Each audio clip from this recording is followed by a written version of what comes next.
मुजरा माझा माता जिजाऊंना, मुजरा माझा माता जिजाऊंना, ज्यांनी घडविले शूर शिवबांना, ज्यांनी घडविले शूर शिवबांना. नमस्कार मित्रांनो, मी स्वानंदी विजय काळे. मी अनुजीच्या अबॅकस मध्ये शिकते. आज मी तुम्हाला राजमाता जिजाऊ यांच्याबद्दल थोडक्यात माहिती सांगणार आहे. राजमाता जिजाऊ यांचा जन्म 12 जानेवारी 1598 रोजी बुलढाणा जिल्ह्यातील सिंदखेड राजा येथे झाला.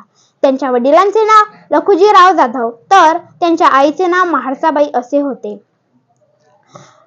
राजमाता जिजाऊ ह्या लहानपणापासूनच तलवारबाजी, घोडेस्वारी इत्यादी मध्ये खुशाल होत्या.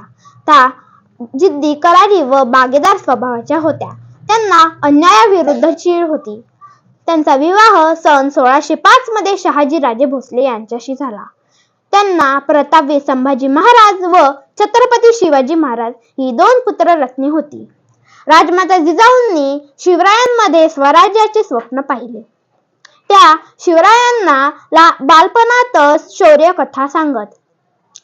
त्यांनी शिवरायांना बालपणातच उत्तम संस्कार दिले.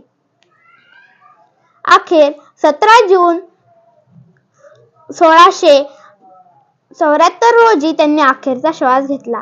त्यांच्याबद्दल सांगायचे झाल्यास शब्दही पडते अपुरे अशी जिजाऊंची कीर्ती, शब्दही पडते अपुरे अशी जिजाऊंची कीर्ती. राणी शोभुनी दिसे जगती, राणी शोभुनी दिसे जगती, अवघ्या जगाची जननी, अवघ्या जगाची जननी. जय जिजाऊ, जय शिवराय. धन्यवाद.